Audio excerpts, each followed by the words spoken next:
Welcome to billions academy. TNUSRB எஸ்ஐக்கான notification வந்து release பண்ணியிருக்காங்க. உங்கள் எல்லாருக்குமே நல்லாவே தெரியும்.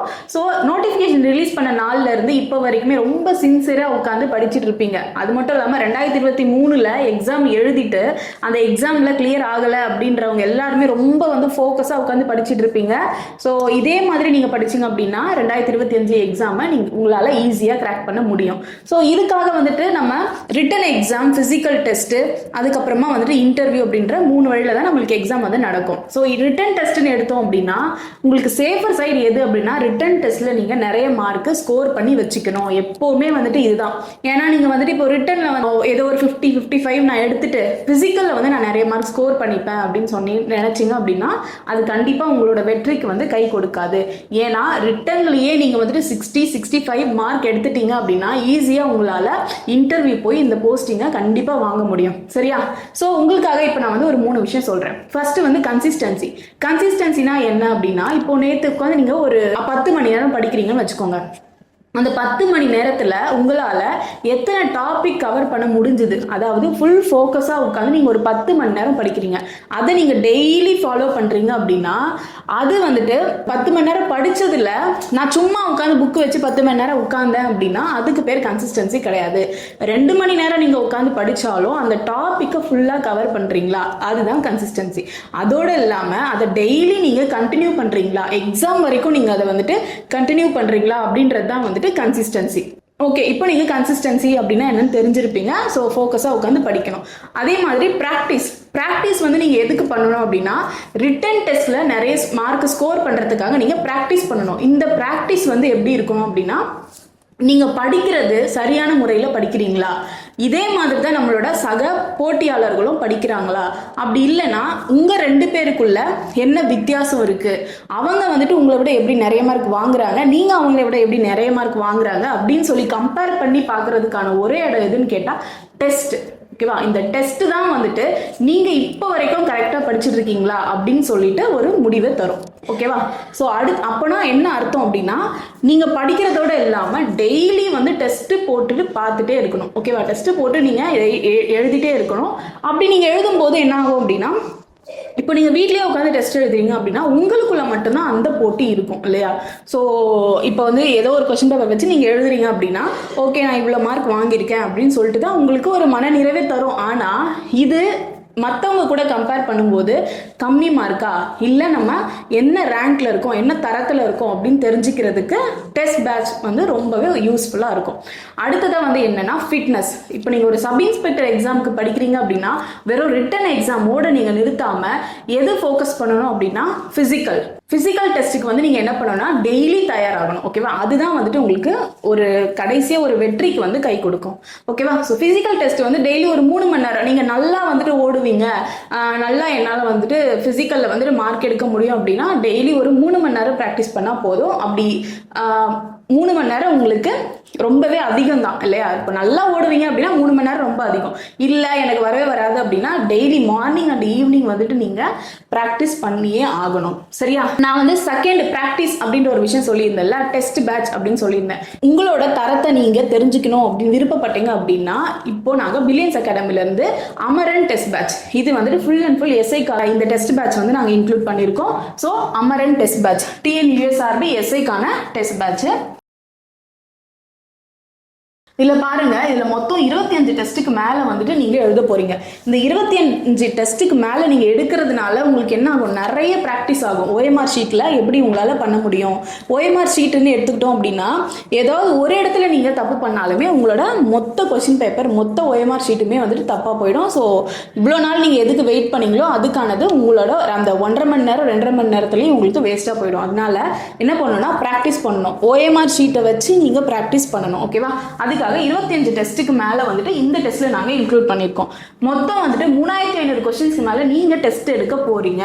அப்போனா உங்களுக்கு எவ்வளோ ப்ராக்டிஸ் ஆகும் அப்படின்னு சொல்லிட்டு நீங்கள் வந்துட்டு பாருங்க. ஓகேவா?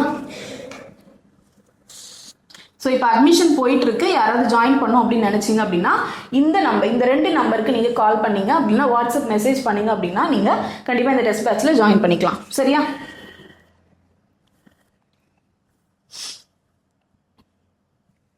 ஓகே, இந்த டெஸ்டோட சிறப்பம்சங்கள் என்ன அப்படின்னா, இது ஃபுல் அண்ட் ஃபுல் என்ன அப்படின்னா சிலபஸ் ஓரியன்டட் டெஸ்ட் பேட்ச். ஓகேவா? இப்போ நம்ம சிலபஸ்ல எப்படி கொடுத்துருக்காங்க, தமிழ் தகுதி தேர்வு அப்படின்னா தமிழ் தகுதி தேர்வில் ஒரு எழுத்து இலக்கணம், சொல்லிலக்கணம், யாப்பிலக்கணம் சொல்லிட்டு ஒரு 4-5 டாபிக் கொடுத்துருக்காங்க. அதே மாதிரி ஜிஎஸ் அதாவது மெயின்ஸ்னு எடுத்துக்கிட்டோம் அப்படின்னா அவங்க எப்படி சிலபஸ் கொடுத்துருக்காங்க, கெமிஸ்ட்ரி ஃபிசிக்ஸ்னு கூட கொடுக்கல, சயின்ஸு, பாலிட்டி, ஜியாகிரஃபி, எக்கனாமி அப்படின்னு சொல்லி முழுசாக கொடுத்துருக்காங்க. அப்படின்னா என்ன அர்த்தம், எங்கேருந்து வேணாலும் நாங்கள் கேள்வி கேட்போம் அப்படின்னு சொல்லிட்டு கொடுத்துருக்காங்க. சரியா? ஸோ அப்படின்னு பார்க்கும்போது நம்ம ஃபுல் சிலபஸ் நம்ம உட்காந்து படிக்கணுமா, 6th to 10th புக்கை ஃபுல்லாக படிக்கணுமான்னு கேட்டிங்கன்னா கண்டிப்பாக படிக்கணும். ஏன்னா லாஸ்ட் இயர் சிலபஸ்க்கும் இப்போத்துக்கும் இருக்கிற என்ன வித்தியாசம் அப்படின்னா, லாஸ்ட் இயர் வந்து இதெல்லாம் நாங்கள் கேட்போம் அப்படின்னு சொல்லிட்டு உங்களுக்கு கொடுத்துருப்பாங்க. கரண்ட் அஃபேர்ஸில் என்ன கேட்பாங்க, ஸ்போர்ட்ஸு, புக்ஸு இது எல்லாமே கொடுத்துருந்தாங்க. ஆனால் இந்த தடவை வந்து அப்படி கிடையாது இல்லையா? ஸோ மொத்தமாக கரண்ட் அஃபேர்ஸ் கேட்போம் அப்படின்னு சொல்லியிருக்காங்க. ஜிஎஸ் அப்படின்னா சைக்காலஜி அப்படின்னா சைக்காலஜி அப்படின்னு கொடுத்துருக்காங்க. சரியா? ஸோ அப்போ எந்த அளவுக்கு நீங்கள் ப்ராக்டிஸாக இருக்கணும். அது மட்டும் இல்லாமல் இப்போ வரக்கூடிய காலகட்டங்களில் காம்படிஷன், ஹெவி காம்படிஷனாக இருக்குது. சரியா? ஸோ அப்போது உங்களோட திறமையை, உங்களோட நாலேஜை நீங்கள் தான் வந்துட்டு வெளியில் கொண்டு வரணும். உங்களுக்கு யாருமே வந்து என்ன பண்ண மாட்டாங்க, நீங்க வந்து நல்லா படிக்கணும் அப்படின்னு சொல்லி மோட்டிவேட் பண்ணிட்டே இருக்கணும் அப்படின்னு சொல்லி நீங்களும் எதிர்பார்க்க கூடாது. ஓகேவா? நீங்க உங்க திறமையை வெளிக்காட்டணும் அப்படின்னா நீங்க தான் ஃபர்ஸ்ட் மேல வரணும் இல்லையா? ஸோ சிலபஸ் வைஸ் மட்டும்தான் நாங்கள் டெஸ்ட் பிளான் பண்ணியிருக்கோம். அதே மாதிரி எல்லாமே வந்து 6th to 12th புக்ஸில் இருக்கிற மொத்த சிலபஸும் வந்து நாங்கள் உங்களுக்கு கொடுத்துருக்கோம். ஸோ இந்த டெஸ்ட் உங்களுக்கு எவ்வளோ யூஸ்ஃபுல்லாக இருக்கும் அப்படின்னு சொல்லிட்டு பாருங்கள். அடுத்தது, ஸோ நம்ம மெயின் எக்ஸாமில் நீங்கள் எழுதுகிற மாதிரியே தான் 140 கொஷின்ஸ் தான் வந்து நாங்கள் பிளான் பண்ணியிருக்கோம். ஓகேவா? 140 கொஷின்ஸ் வந்து நீங்கள் எழுத போகிறீங்க டெஸ்ட்டில். உங்களோட ரேங்க் லிஸ்ட்டுமே வந்துட்டு அன்றைக்கி ஈவினிங்கே நாங்கள் வந்து ரிலீஸ் பண்ணுவோம். சரியா? அதே மாதிரி இப்போ டெஸ்ட்டு கண்டக்ட் பண்ணுறோம் அப்படின்னா அதுக்கான எக்ஸ்ப்ளனேஷன் வீடியோ வந்துட்டு அன்றைக்கி ஈவினிங் நாங்கள் உங்களுக்கு போஸ்ட் பண்ணிவிடுவோம். ஓகேவா? இந்த டெஸ்ட்டில் உங்களுக்கு ஜாயின் பண்ணோம் அப்படின்னு விருப்பம் இருந்துச்சுன்னா இந்த வாட்ஸ்அப் நம்பருக்கு நீங்கள் மெசேஜ் பண்ணுங்கள். சரியா? ஸோ இந்த வாட்ஸ்அப் நம்பருக்கு மெசேஜ் பண்ணிட்டீங்க அப்படின்னா நாங்கள் ஒரு உங்களை அந்த குரூப்பில் ஆட் பண்ணி அந்த டெஸ்ட்டுக்கான எக்ஸ்பிளனேஷன் வீடியோ லிங்க் வந்துட்டு உங்களுக்கு கொடுப்போம். நீங்கள் அந்த லிங்க்கை வச்சு நீங்கள் எக்ஸ்பிளனேஷன் வீடியோ பார்த்துக்கலாம். சரியா?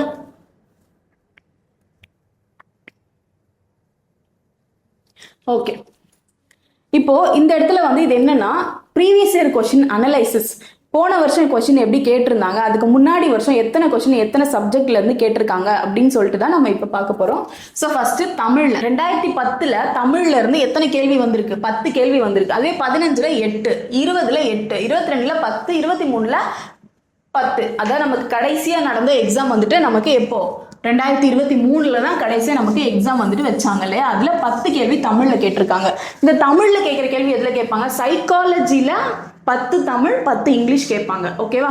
ஸோ போன வாட்டி அப்படிதான் கேட்டிருந்தாங்க, 10 தமிழ் 10 இங்கிலீஷ் கேட்டிருந்தாங்க. ஸோ இந்த அனலைசிஸ் எதுக்கு வச்சிருக்கோம் அப்படின்னா இதை பார்த்துட்டு நீங்க என்னென்ன சப்ஜெக்ட்டுக்கு நீங்க இம்பார்ட்டன்ஸ் கொடுத்து படிக்கணும் அப்படின்றதுக்காக இந்த போர்ஷன் வந்து நாங்க இன்க்ளூட் பண்ணியிருக்கோம். ஓகேவா? ஸோ இங்கிலீஷ்ல அதே மாதிரி பாருங்க, 2010ல் 6 கேள்வி கேட்டிருக்காங்க, 15ல் 7, 20ல் 7, 2022ல் 10, அதே மாதிரி 2023ல் 10 கேள்வி கேட்டிருக்காங்க. சரியா? எப்பவுமே என்னன்னா இப்போ இங்கிலீஷ் தமிழ்ல 10 கேள்வி கேட்கறாங்க, நமக்கு நல்லா தெரிஞ்சிருச்சு. ஓகேவா? நீங்க சைக்காலஜி எடுத்தீங்க அப்படின்னா உங்களால அந்த டைம்ல சைக்காலஜி சால்வ் பண்ண முடியுமா அப்படின்னு கேட்டா நம்ம என்ன சொல்லுவோம், நம்ம வச்சிருந்த ஒரு கோலுக்கு நம்மளால அதை கரெக்டாக அச்சீவ் பண்ண முடியாது இல்லையா? ஸோ அதனால என்ன பண்ணுங்க, தமிழ் இங்கிலீஷ்லயும் நமக்கு தெரிஞ்சிருச்சு 10 கேள்வி கேட்பாங்க அப்படின்னு சொல்லிட்டு அப்போ நீங்க என்ன பண்ணணும், தமிழ்லையும் இங்கிலீஷ்லையும் ஃபுல் ஃபோக்கஸ் பண்ணுங்க. தமிழ் இங்கிலீஷ்ல பண்ணி என்ன பண்ணா, தமிழ்ல நான் கண்டிப்பா அந்த 10 கொஸ்டினுமே கரெக்டா போடணும், இங்கிலீஷ்ல 10 கொஸ்டினுமே கரெக்டா போடணும் அப்படின்னு நினைச்சீங்க அப்படின்னா ஸோ உங்களுக்கு வந்துட்டு ஸோ அப்போ நீங்க சைக்காலஜில வந்து நீங்க ரொம்ப புஷ் பண்ண தேவையில்லை. ஆல்ரெடி நம்ம கிட்ட 20 கொஸ்டின் நீங்க கரெக்டா போட்டுறீங்க, 10 மார்க் உங்க கையில இருக்கு அப்படின்னு சொல்லிட்டு நீங்க இது பண்ணிக்கலாம். ஓகேவா? மேக்ஸ்ல இருந்து எத்தனை கேள்வி கேட்டிருக்காங்க, 4 கேள்வி. 2010ல் 2015ல் 8 கேள்வி கேட்டிருக்காங்க, 20ல் 8, 22ல் 8, 23ல் 20 கேள்வி கேட்டிருக்காங்க. சரியா? அடுத்தது சைக்காலஜில 2010ல் பாருங்க 60 கேள்வி கேட்டிருக்காங்க. ஆனா எப்படி 2023ல் சைக்காலஜில கம்மி ஆயிடுச்சு, 2023ல் எவ்வளவு கேட்டிருக்காங்க, 20 தான் கேட்டிருக்காங்க. சரியா? அதே மாதிரி பிசிக்ஸ்ல 9, இப்போ இந்த எஸ்ஐ பொறுத்த வரைக்கும் நமக்கு பிசிக்ஸ் வந்து ரொம்ப முக்கியமானது இல்லையா? பிசிக்ஸ்ன்னு சொல்றதை விட சயின்ஸ் சப்ஜெக்ட் வந்து ரொம்பவே முக்கியம். இப்போ பிசிக்ஸ்ல 11 கேட்டிருக்காங்க, இந்த வருஷம் கெமிஸ்ட்ரியில் 11 கேட்கறதுக்கு வாய்ப்பு இருக்கு இல்லையா? அதே மாதிரி பாட்னில கேட்கறதுக்கும் வாய்ப்பு இருக்கு. ஸோ சயின்ஸ் அப்படின்னு எடுத்துக்கிட்டோம்னா ஃபுல் போர்ஷனுமே நீங்க படிச்சுதான் ஆகணும். சரியா? ஸோ 2023 11 கேள்வி வந்து கேட்டிருக்காங்க. கெமிஸ்ட்ரி எடுத்துக்கிட்டோம் அப்படின்னா கெமிஸ்ட்ரியில் 2010 3, 2015 5, 2020 6 கேள்வி, 22 5 கேள்வி, 23 4 கேள்வி. இங்கே கம்மியாயிடுச்சு, அதனால நம்ம கம்மியாக ஃபோக்கஸ் பண்ணணுமா அப்படின்னா கிடையாது. இப்போ இந்த வருஷம் நம்ம கெமிஸ்ட்ரியிலேருந்து அதிகமாக கேள்வி கேட்டாங்கன்னா என்ன பண்ணுவீங்க? ஓகேவா? நார்மலாக நீங்கள் எப்படி ஒரு எஸ்ஐ எக்ஸாமுக்கு ப்ரிப்பேர் பண்ணுவீங்களோ ஃபுல் அண்ட் ஃபுல் வந்துட்டு நீங்கள் சிலபஸை வந்து ஃபோக்கஸ் பண்ணுங்கள். ஓகேவா? அடுத்து பாட்டனியில் 2010 7 கேட்டிருக்காங்க, 23 5 கேள்வி கேட்டிருக்காங்க. ஓகேவா? ஜுவாலஜியில் 2010 6 கேட்டிருக்காங்க, 2023 6 கேள்வி கேட்டிருக்காங்க. சரியா?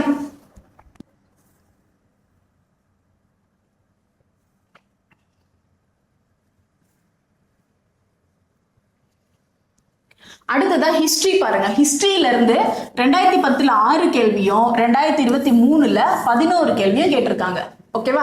ஸோ ஹிஸ்ட்ரி ரொம்ப முக்கியமான பார்ட்டு, அதையும் படிக்கணும். பாலிட்டியும் அதே மாதிரி தான். பாலிட்டியிலேருந்து லாஸ்ட் இயர் 10 கேள்வி கேட்டிருக்காங்க, எக்கனாமிலேருந்து 3 கேள்வி கேட்டிருக்காங்க, ஜாகிரஃபிலேருந்து 13 கேள்வி கேட்டிருக்காங்க. எந்த வருஷமும் அந்த மாதிரி கேட்கல இல்லையா?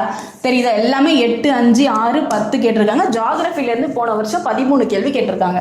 ஓகேவா? கரண்ட் அஃபேர்ஸ்னு எடுத்துக்கிட்டோம்னா லாஸ்ட் இயர் 10 கொஸ்டின் வந்து கரண்ட் அஃபேர்ஸ்லேருந்து கேட்டிருக்காங்க. கரண்ட் அஃபேர்ஸ் எவ்வளோ முக்கியம் தெரியுதா? ஸோ ஸ்டாட்டிக் ஜிகேல வந்துட்டு 3 கொஸ்டின், அதே மாதிரி இங்கே கடைசியாக 7 கொஸ்டின் கேட்டிருக்காங்க. மொத்தம் உங்களுக்கு 140. ஓகேவா?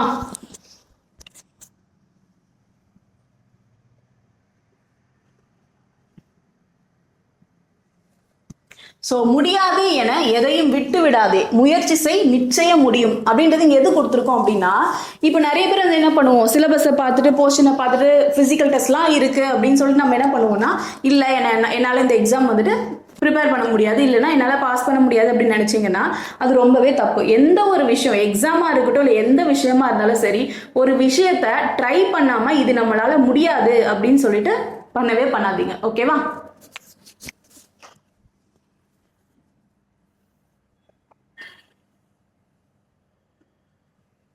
ஓகே, ஃபர்ஸ்ட் டெஸ்ட்டில் 6ஆம் வகுப்பு சமூகறிவியல் அறிவியல் கரண்ட் அஃபேர்ஸ் ஜூன் 2024 ஜூன் மந்த்லேருந்து நீங்கள் கரண்ட் அஃபேர்ஸ் படித்தாதான் கரெக்டாக வந்துட்டு என்னென்ன கொஸ்டின் கேட்பாங்க அப்படின்னு சொல்லிட்டு உங்களுக்கு ஒரு ஐடியா வரும் இல்லையா?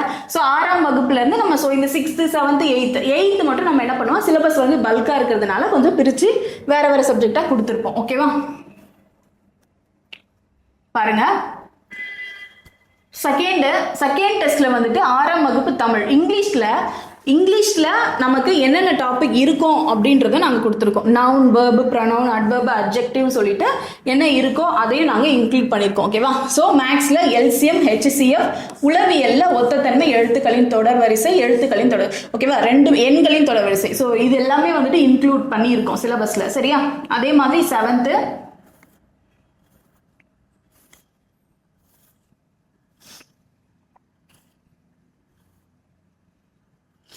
எயித்து ஸ்டாண்டர்ட்ல இருந்து இயற்பியல் வேதியியல் தனித்தனியாக நம்ம ஏன்னா 8th ஸ்டாண்டர்ட் புக்கு நம்ம பார்த்துருக்கோம் இல்லையா, ரொம்ப பல்காக இருக்கும், நம்மளால ஒரு டெஸ்ட்டுக்கு 2 நாள் கேப்ல நம்மளால படிக்க முடியாது. அதனால ஸோ இயற்பியல் வேதியியல் மட்டும் நம்மளால படிக்க முடியும். ஸோ நெக்ஸ்ட் டெஸ்ட்ல வந்துட்டு வேற ஏதாவது நாங்கள் இன்க்ளூட் பண்ணியிருக்கோம். சரியா?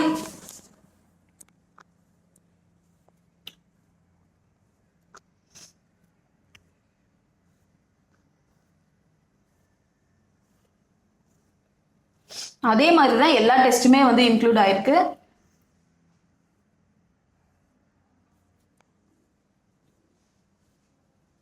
ஓகே,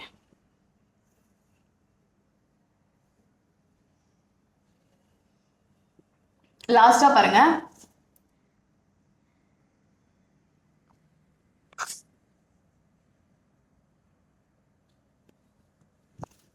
ஃபைனலாக psychology full test. Psychology full டெஸ்ட்னா இப்போ இத்தனை நாள் நீங்கள் எழுதின டெஸ்ட்டில் சைக்காலஜி ஃபுல் டெஸ்ட் வைக்கும்போது உங்களால் எவ்வளோ மார்க் வந்துட்டு ஃபைனல் எக்ஸாமில் ஸ்கோர் பண்ண முடியும் அப்படின்னு சொல்லிட்டு ஒரு ஐடியா வரும். ஓகேவா? அடுத்து Tamil eligibility test. Tamil eligibility டெஸ்ட்டுக்கு நீங்கள் கண்டிப்பாக 6th to 12th வரையும் இருக்க புக்ஸ் வந்து கண்டிப்பாக படிச்சே ஆகணும். சரியா? ஏன்னா எலிஜிபிலிட்டி டெஸ்ட்ன்றது வந்துட்டு நீங்கள் 40 மார்க் வாங்கினா தான் நெக்ஸ்ட் நீங்கள் எழுத போகிற மெயின்ஸ் கொஸ்டின் பேப்பரையே அவங்க கரெக்ஷன் பண்ணுவாங்க. சரியா? அதனால நீங்கள் கண்டிப்பாக இதில் தமிழில் ஸ்கோர் பண்ணால் மட்டும்தான் உங்களோட பேப்பர் வந்து வேல்யூவேட் பண்ணுவாங்க. ஓகேவா? ஜென்ரல் நாலேஜும் அதே மாதிரி full test, full mark test 1, 2 ரெண்டு மார்க் டெஸ்ட் இன்க்ளூட் பண்ணியிருக்கோம். State level mega mark test. So இது என்னன்னா, இந்த state level mega mark test தான் உங்களுக்கு இந்த இடத்துல ரொம்பவே முக்கியம். ஏன்னா இது ஃபுல்லாக எல்லாருமே டெஸ்ட் எழுதுவாங்க. ஓகேவா? ஸோ எல்லாருமே எழுதுறதுனால நீங்கள் அப்போது என்ன ரேங்க்ல இருக்கீங்க அப்படின்னு சொல்லிட்டு உங்களால் தெரிஞ்சுக்க முடியும். ஓகேவா? ஸோ நோட்டிஃபிகேஷன் வந்துட்டு ஒரு 90 daysல கண்டிப்பாக எக்ஸாம் வந்து உங்களுக்கு வச்சிருவாங்க. அதனால இப்போலேருந்தே வந்துட்டு ரொம்ப அப்படியே புஷ் பண்ணி படிக்கணுமா அப்படின்லாம் இல்லை. ரொம்ப பொறுமையான்ற சென்ஸ் வந்துட்டு புரிஞ்சு படிங்க. பொறுமையா அப்படின்றது வந்துட்டு ஒரு பேஜை ஒரு நாள் ஃபுல்லாக வச்சுட்டு படிக்கிற அந்த பொறுமை நான் சொல்லலை. இங்கே என்னன்னா ரொம்ப புஷ் பண்ணாமல் ரொம்ப ஃபோக்கஸாக புரிஞ்சு இது எதுக்காக கொடுத்துருக்காங்க அப்படின்னு சொல்லிட்டு புரிஞ்சு படிங்க. ஒன்னொன்னுத்துக்கும் டிப்ஸ் வச்சு படிச்சுக்கோங்க. சரியா?